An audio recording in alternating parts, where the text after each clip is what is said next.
Hello and welcome to the third Taylor Standout session. I'm Stephen Lewis, and as you know, if you've been coming along, I have been a copywriter for about 27 years now. So in the format of the Standout sessions, I will take your questions live after first running through some tips. This week, the tips are on improving your conversion rate. And if you happen to be listening later on, you may be listening to this as a podcast, which you can get at the moment from Google Podcasts or from Spotify, and all the details are at taylist.agency/SOS. So all the links, you can watch the recordings of previous sessions, you can subscribe to the podcast, and you can ask questions by email in advance if that would be helpful to you.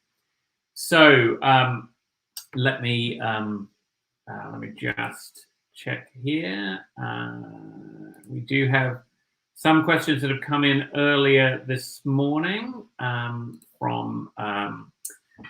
people I asked on LinkedIn, and some questions that have been left over from previous weeks. Can't always get to all the questions, but I do try to get to them over time. So what I want to do first is run through just some really simple conversion optimization tips, things that you can go to your website right now, have a look at, and think, oh, actually, I may not be doing the best job possible with that. And if I make this tweak, potentially my website could be working harder for me, getting more conversions in. So we do have a blog post on improving your conversion rate, and it defines terms like conversion rate. And you can get that blog post at taylist.agency/7things. So taylist.agency/7things. But your conversion rate is essentially the percentage of visitors to your website who do something you want them to do. It's up to you what you want them to do. Usually it's pick up the phone and call you, send you an email, download something, buy something. But it might be you want them to visit a particular page. You want more people who arrive on your website to visit a particular page for a particular reason. So that would be a conversion. Everybody you bring in who does thing A and then goes on to the page that you want them to go to would count as a conversion. But as I say, at taylist.agency/7things, there's more there for you. So we're going to talk about simple things that you can do to improve your conversion rate. I've got 4 tips for you. And the first tip is first things first. And if you've ever heard me talk about conversion rates before, I always start with this tip because it's commonly something that people don't do. And it's maddening in a way that they don't, because it's such an easy thing to do and it's such an obvious thing to do. And yet it seems to be so easy to miss. And that is, tell the visitor to your website what you do the minute they arrive. So this is an example of a client of ours called Logicata, and you are not in any, you might be in some doubt when you arrive on their website because you may not know what AWS is and you may not know what managed cloud services are. But I can assure you that to their ideal client, AWS managed cloud services is as easy to understand as cheese sandwiches. So if you are in their target market, you've arrived on this page because you are looking for, in as many words, an AWS managed cloud service provider. And there it is. That is the top level heading on this page. I'm an AWS managed cloud services provider, and we take operational tasks off your plate and provide a team of qualified AWS experts you can call on 24/7. It's not cute. It's not clever. It's just what they do. So the moment somebody arrives on this website, they have confidence that these are the people I'm looking for. Or alternatively, they're confident you're not the person they're looking for. Somehow they've accidentally ended up on this website. They can see they're in the wrong place and they go somewhere else. People who have uncertainty or don't have confidence don't buy. The more confidence you can build on your website, the more likely people are to take the action that you want them to take. So the next example is chosen at random. I, through long experience, know that accountants are particularly bad at using positioning statements above the fold on their website. So I just typed Sydney accountant into Google, and this was the first result that came up. So I'm not I've left the name of the company there because the name of the company is right there in that headline. So in a sense, this is a good positioning statement if the visitor to the website might be in some doubt whether they've landed on the website of Gunderson Briggs. So absolutely, it's a great positioning statement if that is the most important thing. So somebody who already knows you has come to your website. Alternatively, maybe you were looking for an accountant, but nothing above the fold on this website says we are accountants. There's an artistic picture of somebody playing cricket, not necessarily got anything to do with accounting. Measuring the right things right. I mean, that could be a carpenter, could be an astronaut, could be any number of things. Doesn't say accounting, and Gunderson Briggs doesn't say accounting. So you have no choice in a way but to click learn more if you're genuinely interested in learning more. But alternatively, you might just hit the back button and go back to Google. So you've lost some of the confidence that you could have been building above the fold. So it might be that if we scroll down 1 centimeter, it would say we are accountants in Sydney. But a lot of people won't scroll down that 1 centimeter. So to improve the conversion rate on your website, say what you do, make it super clear above the fold. And for a fun exercise, I'm going to suggest that you just keep it in mind as you go around the internet yourself over the next week. Have a look. Just have a look at how many websites you land on do a great job of saying, you're here and I know what we're doing, and how many people just say something cute or clever above the fold that force you to do further investigation. So that's the first tip. First things first, say what you do and do it above the fold. The second tip is that your website is not about you. Even the page that is called About Us or About Me is not about you. And this is an example from a wedding celebrant called John, and I'm not going to say anything to you that I haven't said to John, because John was the first client we ever had for our website review service. So it was actually his idea. I did a webinar. I got an email from an email from John that said, would you like to review my website, and what would it cost for you to do that? So we did review his website, but John is in many ways the one who got away, because to me, the most obvious thing that he could do to improve his conversion rate was something that he didn't want to do. And that was talk less about himself and more about his clients. So if I give you an example, you've landed on John's webpage, and the first question he suggests that you might be asking is, what are you looking for in a wedding celebrant? That is a great heading, because I'm on the website. I'm okay. Yeah, what am I looking for? I'm a high school dropout, so now it's not about the reader anymore. It's immediately about John. I'm a high school dropout, but look at me now.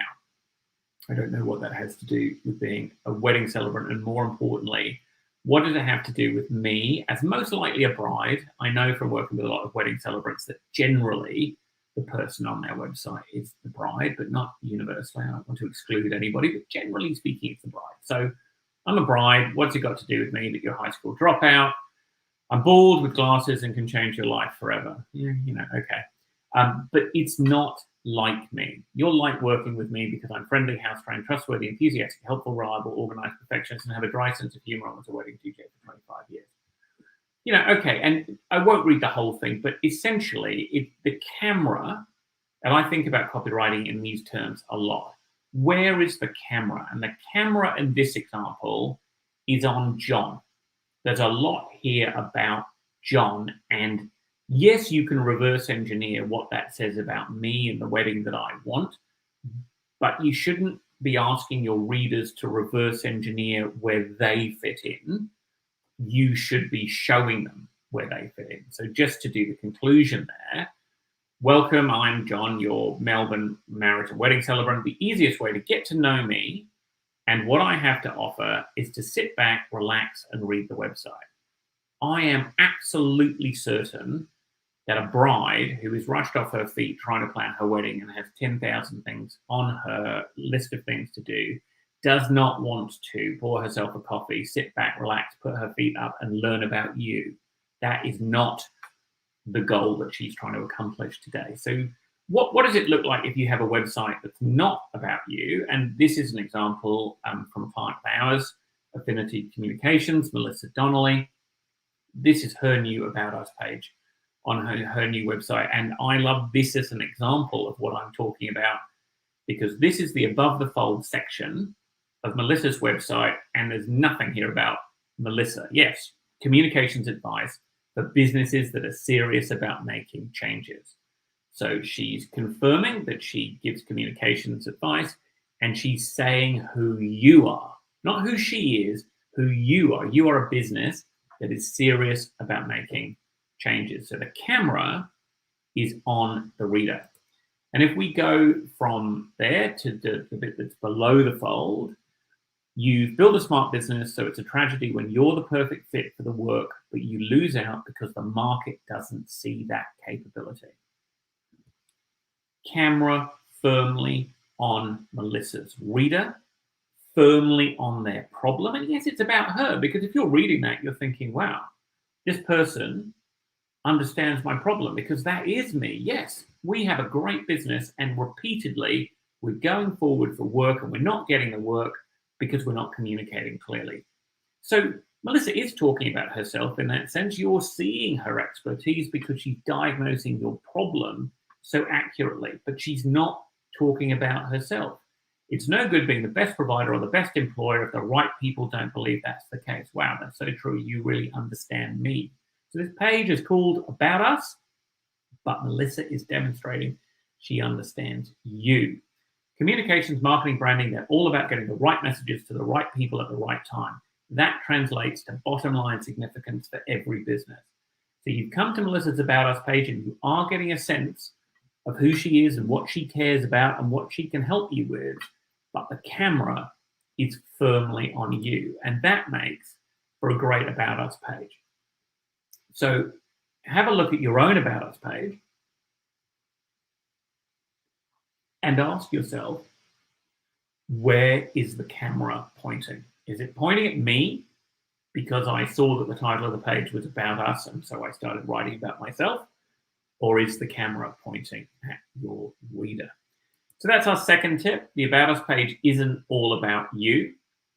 And this tip here is get people where they're going as quickly as possible. So people have arrived on your website with a job that they want to do. So they're in the case of tailors, for instance, they're looking for something, but they've only arrived on our homepage. So I'm not sure what they're looking for. Are they looking for a copywriter? Are they looking for one of our online courses? Have they heard we've got a lot of free downloads, or that we've got a mailing list? There are different reasons that people come to the site. And yes, of course, we've got navigation at the top of the page that you can use, but also we have a pop-up that's friendly and says, hello, what do you want? Copywriting, an online course, copywriting resource, or our mailing list. So we can quickly segment the visitors to the website into what they are most interested in doing. So you're going to get your conversion rate up if you get the right information in front of your prospect as quickly as possible. All coming back to that certainty and lack of confusion, because we've all been to a website where we've somehow clicked the wrong thing and we're looking at the wrong service, and we're now thinking maybe this isn't the right company for us. But it's actually because we walked in through the kitchen instead of the front door of a restaurant, for instance. You just want to sort people into where they should be as quickly as possible. And you'll see that, there's the banner at the top that's talking about standout sessions. So for instance, it might be that you haven't come for a standout session, but it might be that appeals to you. So it's not in your way, but it's along the top, giving people an idea that, we have that, something on offer that you can come and get live questions answered. And that's important because only about 4%, 3%, depending on which studies you read, of people who visit your website are actually going to be ready to take action. So a lot of people come to your website because they're researching, they're looking at who's in the market, they're looking for what a solution to their problem might look like, what it might feel like, what it might involve. So if somebody's at that researching stage, they're going to read your website and then they're going to go away and read a few more things that they find on Google, find a few more people, ask for a couple more referrals, and maybe they'll be able to find their way back to your website, or maybe they won't. So the other thing that you want to be doing is trying to get people to sign up with you, to put their hand up and say, this is my name, or at very least, this is my email address. So as we have that pop up on the homepage that invites people to, use it as a guide to find the part of the website they're most interested in. And we have some long form content on the website that is SEO optimized and brings in a lot of visitors. So totally new people who've never heard of us before are Googling a problem. They want some information. We're showing up as the result. They're coming. They don't know Taylor from a bar of soap. They don't know me, and I don't know them. So what I want to do is to get them to sign up. So we have a lot of very long content on the site. And if you're on that content, a pop-up will appear and say, hey, this is long and you might not have time right now. How about we send it to you as a PDF? And that works brilliantly to get people onto the mailing list. And when they're on the mailing list, I can build a relationship with them and I can be keeping our name in front of them while they're going through that decision-making process. I imagine that you might be like a lot of the people I've spoken to over my career who hate pop-ups. They can't stand them. They don't know why anybody would have them, and they don't want one on their website. And yet so many great websites have pop-ups on them. And why would that be? And it would be because they work. So you can see here that on our blog post about writing a great About Us page, we actually have 3 pop-ups. So one pop-up appears after about 15 seconds and says, hey, this is long. Would you like it as a PDF? We can send it to you as an email. Later on, now you might ignore that. You might go, no, I've got stacks of time. I'm going to carry on reading, or I'm not sure this post is valuable yet. I'm not willing to give you my email address. So a little bit later, we ask you again, another pop-up appears. So it's a second different pop-up that appears on a different time trigger and asks you, would you like to sign up? So as you can see, the first pop-up gets a 1.4%, 1.54% conversion rate. So 1.54% of people sign up. So in the period of time, this is the most recent snapshot that I've taken of this data. I took it yesterday.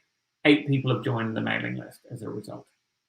The second pop-up has a 3.37% conversion rate. So it doesn't show to as many people because not as many people have got as far into the post as the people who see this pop-up. But of the people who have seen more of the post, 3.37% sign up. So that's another 3 people.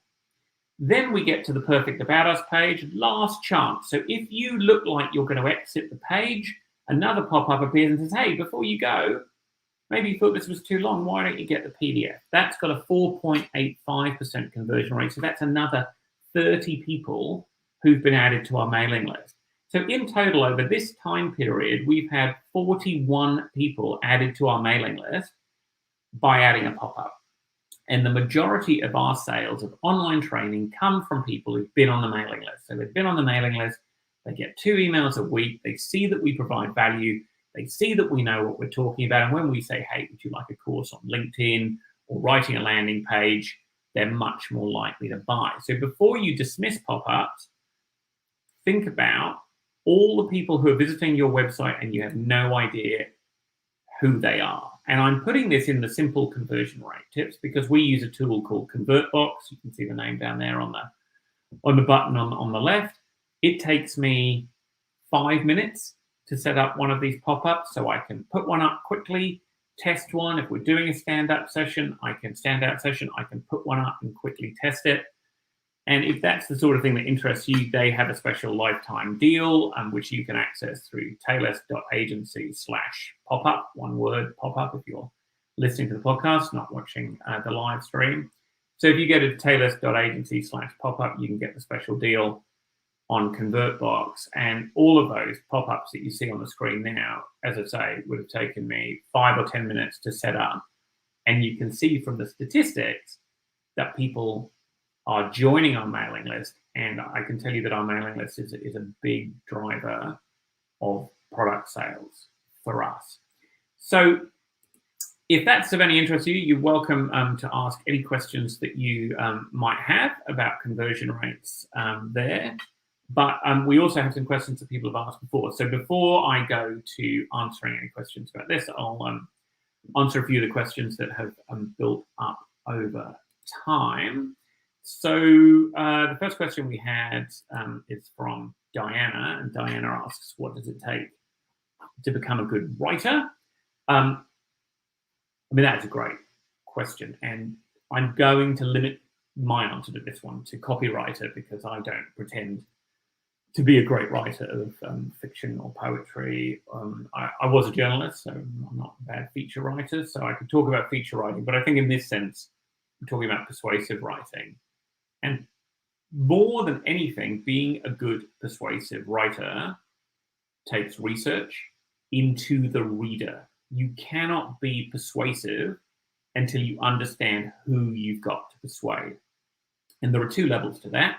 One is understanding the problem that that person is trying to solve and why they're trying to solve that problem. And the other is understanding basic human psychology. So my tip on the human psychology side is if you're going to read nothing else, read Influence by Robert Cialdini, which is about the 6 mental shortcuts that people take to make decisions. If you understand those shortcuts, your writing will be much more persuasive. So research into the readers, research into understanding what it is that you're trying to persuade somebody to do and the value of the thing that you're trying to persuade them to do, and also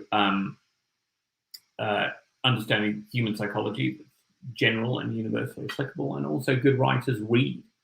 In order to write well, you really need to read as much as you possibly can, and preferably in lots of different styles. If you only read legal journals, you'll find yourself starting to write like you are writing for a legal journal. So the more you read, the better, the better your writing is going to be. We had a question through the website this week from Dan John, who asked, how can copywriters help solar companies? And we actually get a lot of interest from solar companies. It's clearly a big business at the moment and a highly competitive business. And copywriting is something, that people are hoping, they can use to make them stand out.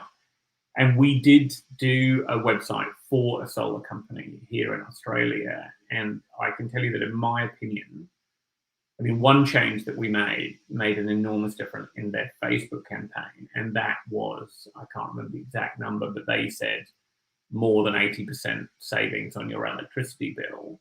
But they actually had data from reputable scientists that showed that it was 83.7% savings on average from your electricity bill.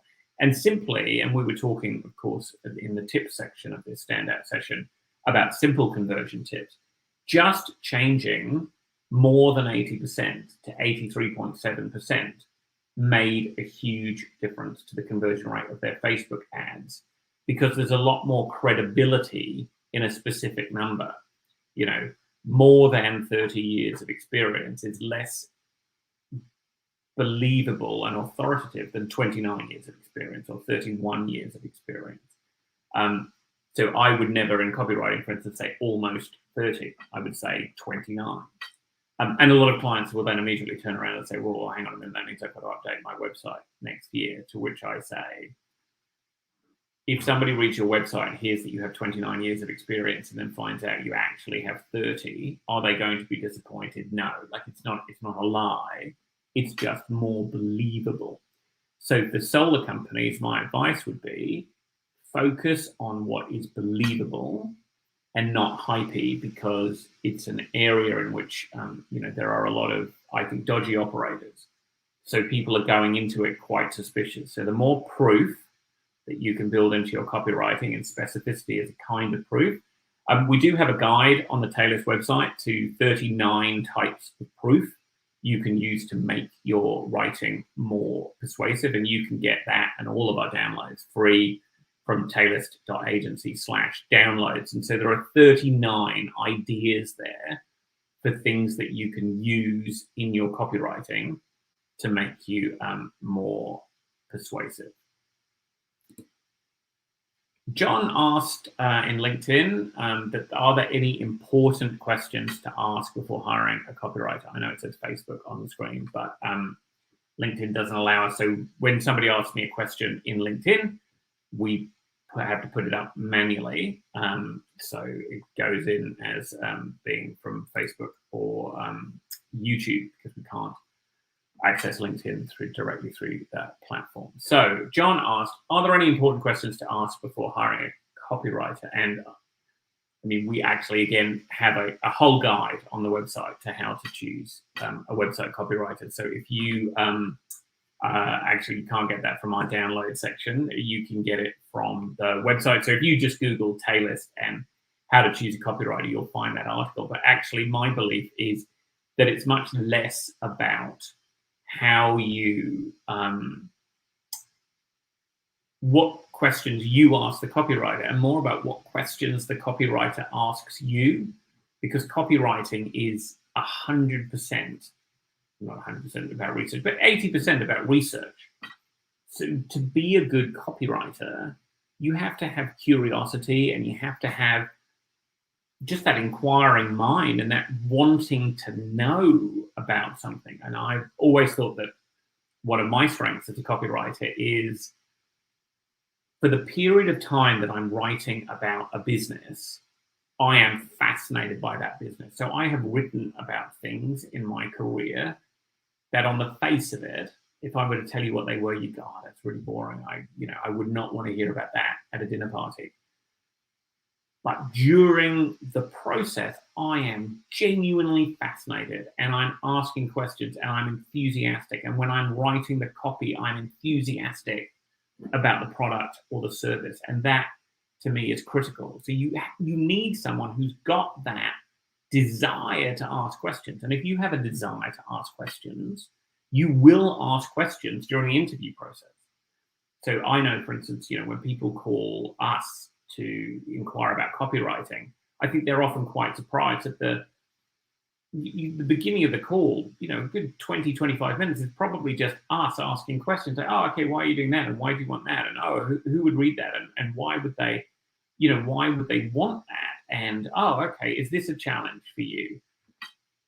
Which genuinely isn't any kind of sales technique. I'm just interested. Like, I've had really great conversations with people who may go away and decide they're actually not ready to engage a copywriter. And I've learned some interesting things that I'll probably use, bring in another way on another project, and you've got more background information. So the questions you want to ask before you speak to a copywriter are, why do you think you're any good at this? What's your track record? What does that look like? What's your process? Because if a copywriter tells you their process, and their process doesn't involve a ton of research, then you're probably not talking to a copywriter. So you want to be listening for how many questions they're asking you. Ask them about their process to see how much research comes into it. And do not, please, get hung up on how much experience they've got in your niche, because generally that is either less important than you think, or actually you don't want someone who only writes about pot plants or bookbinding, because they will have lost sight of the questions that the average consumer has, because they will have become an expert on pot plants or bookbinding themselves. So the principles of copywriting, can be universally applied to different, to different topics. So if anybody's watching live has a question now, I've got time to take one last question from somebody live. We've got some questions that we'll hold over until next week. Next week, I'm going to be talking about testimonials and how to use testimonials correctly, because of those 39 types of proof that I mentioned, testimonials are far and away, or social proof is far and away the most powerful, in my opinion, kind of proof in most cases. If you're selling a scientific product, then the science is going to be the most important. But for most of you listening or watching, social proof is going to be the most powerful kind of proof that you can have, and testimonials are going to be the most powerful version of social proof. So if you want to learn how to use testimonials correctly, and I know maybe you're thinking, how is it possible to use testimonials incorrectly? But it really is. There's a better way to use testimonials, and I'm going to show you what it is next week. If you want to ask a question in advance, go to taylist.agency/SOS. You can also join our mailing list there, and then you'll be reminded that we exist. Please, if you've enjoyed the video, click thumbs up, click like, subscribe to the YouTube channel, like us on Facebook, and you'll always be notified of when we're doing something else. So I hope you've enjoyed the session, and I love hearing from you, and I love answering your questions. So thank you.